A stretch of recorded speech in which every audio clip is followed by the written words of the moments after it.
यार एक तरफ तो हम अपने जो सोल्जर्स होते हैं उनको बहुत रेस्पेक्ट करते हैं ना, और जब ऑपरेशन सिंदूर जैसी चीज़ें होती हैं तो हम अपने सोल्जर्स को बहुत टॉप पे रखते हैं, उनकी रेस्पेक्ट करते हैं और कोशिश करते हैं कि भाई उनको सारी फैसिलिटी सब कुछ मिलना चाहिए, और सोशल मीडिया पे बड़ी बड़ी पोस्ट डालते हैं, बॉलीवुड में पिक्चरें बनती हैं, लेकिन जब रियलिटी में उनकी हेल्प करने की टाइम आता है ना तो ज़्यादा कोई खास ऐसे कोई एक्शन लिया नहीं जाता, ना तो गवर्नमेंट कोई खास एक्शन लेती है और ना ही जनता कोई खास परवाह करती है। ऐसा मैं क्यों बोल रहा हूँ, क्योंकि ऐसे एक इंसिडेंट के बारे में मेरे को अभी पता चला और मैंने जब उसको थोड़ा सा रिसर्च करी तो मेरे को लगा भाई ये चल क्या रहा है यार। जैसे मैं आपको समझाता हूँ कि राजस्थान में ना RAS एग्जाम होने वाला है, RAS मेंस, ठीक है, राजस्थान एडमिनिस्ट्रेटिव सर्विस। जैसे UPSC एग्जाम होता है वैसे ही हर स्टेट का अपना एग्जाम होता है, तो वहाँ का भी है और वहाँ पे मेंस का एग्जाम होने वाला है। अब वहाँ पे स्टूडेंट्स वगैरह प्रोटेस्ट कर रहे थे कि भाई ये एग्जाम पोस्टपोन कर दो, ठीक है। अब सुनने में ऐसा लगेगा कि भाई प्रोटेस्ट कर रहे हैं तो एग्जाम क्यों पोस्टपोन करना है, एग्जाम तो अपने टाइम पे होना चाहिए, लेकिन इसके स्ट्रॉन्ग रीजन है। क्यों ऐसा वो कह रहे हैं? वो इसलिए कह रहे हैं क्योंकि इसके बहुत स्ट्रॉन्ग जो रीजन है उसमें पहला ये है कि 2023 की जो साइकिल थी, मतलब जैसे ये हर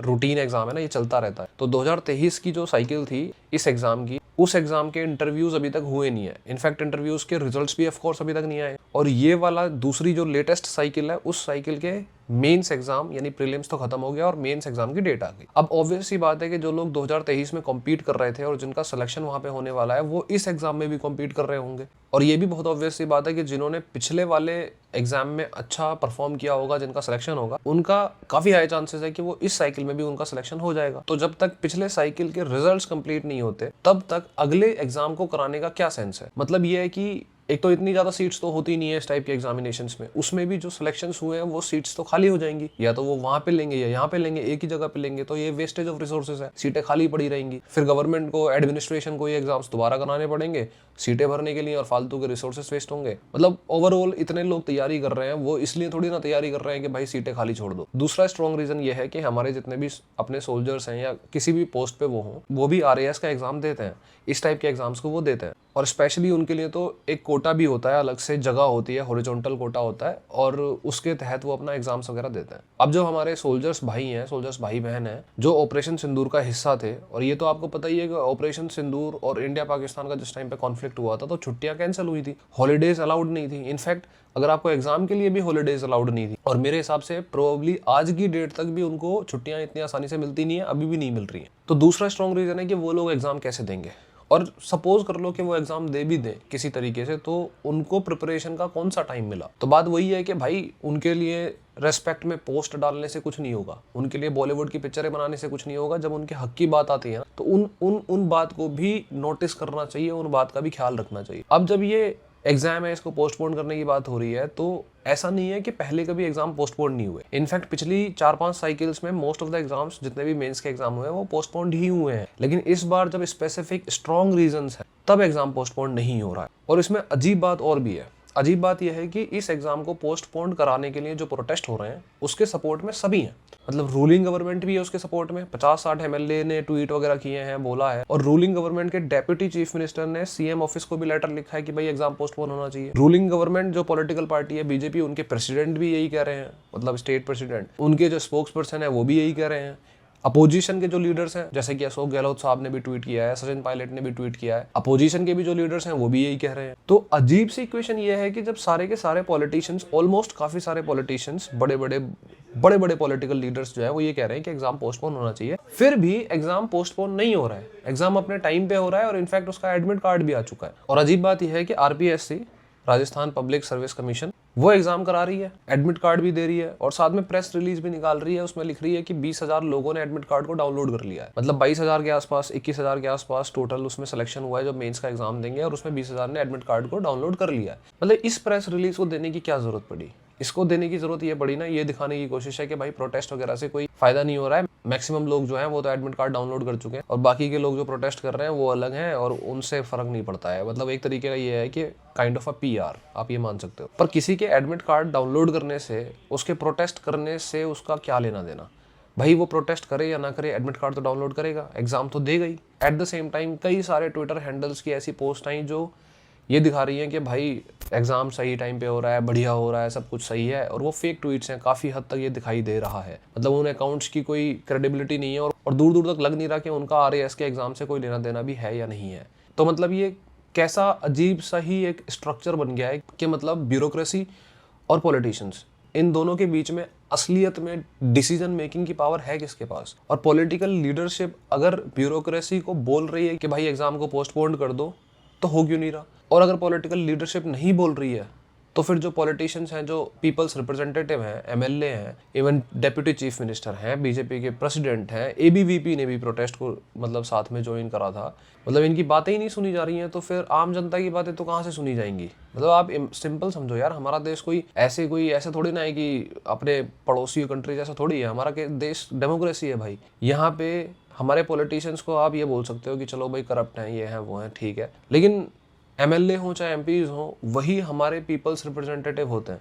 और पीपल्स रिप्रेजेंटेटिव है वो, इसका मतलब ये है कि हमारी बातों को वही आगे पहुंचाएंगे। और अगर उन्हीं की बातें नहीं सुनी जा रही, तो फिर हम कौन है भाई? हमारी तो बातें ही नहीं सुनी जाएंगी कहीं से कहीं तक भी। अब इस पूरे सीन में एक और अजीब बात सुनो आप, जो मतलब मेरे को तो बहुत ही गंदी लगी। ये जो प्रोटेस्ट हुए थे स्टूडेंट्स के, वो हुए थे 5 से 6 जून के आसपास हुए थे, और ये राजस्थान यूनिवर्सिटी के अंदर भी हुए और बाहर भी हुए कुछ, ठीक है। अब कुछ प्रोटेस्ट जो है वो अलग अलग जगह भी हुए ना, राजस्थान यूनिवर्सिटी के बाहर भी हुए। तो वहाँ पे क्या था कि एक बीजेपी के ही स्पोक्स पर्सन थे या प्रेसिडेंट थे, वो पहुंच गए वहाँ पे। उन्होंने आश्वासन दिया, वर्बल कमिटमेंट दी कि भाई एग्जाम पोस्टपोन होगा। उसके बाद में वो जो हंगर स्ट्राइक थी, जो अनशन था, वो तोड़ दिया, और वो तोड़ने के बाद में एग्जाम हो रहा है।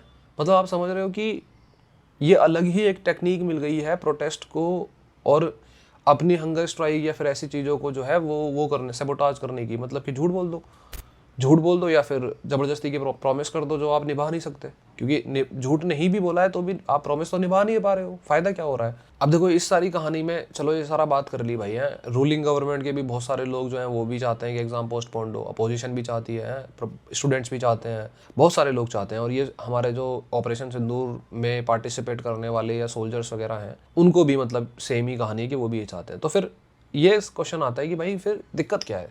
तो भाई देखो सीधी बात है, अगर ट्रांसपेरेंसी नहीं होगी, वैसे हम बोलते हैं कि हमारा देश जो है वो वर्ल्ड्स लार्जेस्ट डेमोक्रेसी है, तो डेमोक्रेसी में अगर ट्रांसपेरेंसी नहीं होगी और अकाउंटेबिलिटी नहीं होगी, तो भाई फिर तो लोग एलिगेशंस लगाएंगे, और एलिगेशंस लोग ऑलरेडी लगा रहे हैं। जैसे खुद ही एक बीजेपी के लीडर हैं कृष्ण कुमार जानू, उन्होंने काफ़ी कुछ बोला कि भाई हो सकता है कि पेपर लीक हो गया हो सकता है कि उनके कुछ पावरफुल लोगों के जानते हुए लोगों के पास पेपर ऑलरेडी है और पेपर नहीं हुआ तो फिर दिक्कत है। या फिर भाई बहुत एलिगेशंस लगाते हैं, मैंने तो ये भी सुना है कई कई जगह पे कोई कह रहा है कि भाई सीटें बिक गई, ये सारी चीज़ें। तो मैं ये नहीं कह रहा, ये मेरे शब्द नहीं है, और ये शब्द जो हैं ये खुद काफ़ी सारे पॉलिटिशियंस ने बोले हैं, और ये सारी चीज़ें दिख भी जाएंगी जब ये वीडियो एडिट होगी तो पता चल जाएगा। अब सवाल ये उठता है कि भाई चलो जो भी है ठीक है, मैं तो ये कह रहा हूँ कि चलो आप एग्ज़ाम अभी कराना चाहते हो, आपके पास स्पेसिफिक रीजंस हैं, आप चाहते ही हो कि भाई अभी होना चाहिए, तो आप एटलीस्ट एक्सप्लेनेशन तो दो, या फिर आप जाके उन स्टूडेंट्स से बातचीत तो करो।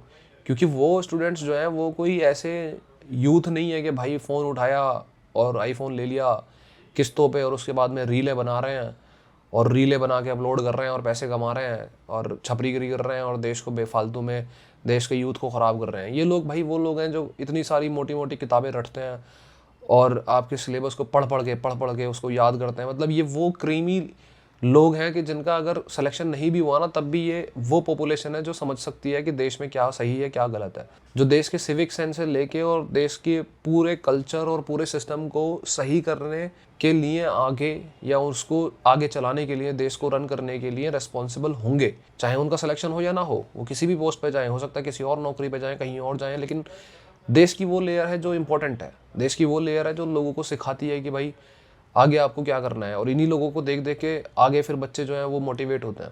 तो भाई उनको ऐसे ट्रीट मत करो, उनको ये मत शो करो कि भाई इससे तो बढ़िया तू रील ही बना लेता भाई, इंस्टाग्राम पे तो बढ़िया रहता। ये बहुत ही गलत हो जाएगा। ये मेरे को बहुत ही गंदा लगता है जो डिफरेंस होता है ना, कि एक तरफ तो हम सोल्जर्स के लिए जान दे देंगे, हम ये कर देंगे वो कर देंगे, और जब मेन मौका आता है तो फिर ना तो कोई आवाज़ उठाता है, ना ही गवर्नमेंट कोई हेल्प करती है।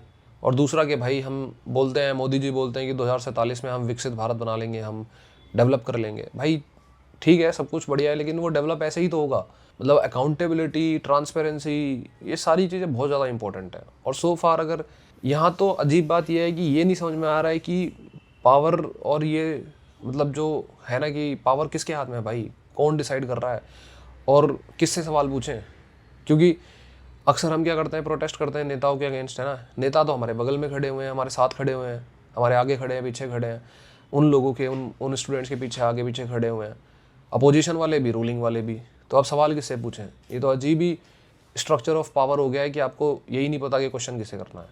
Government should do something, at least something, some transparency, some accountability. Hopefully 1-2 दिन की कहानी है, देखते हैं क्या बनता है क्या नहीं।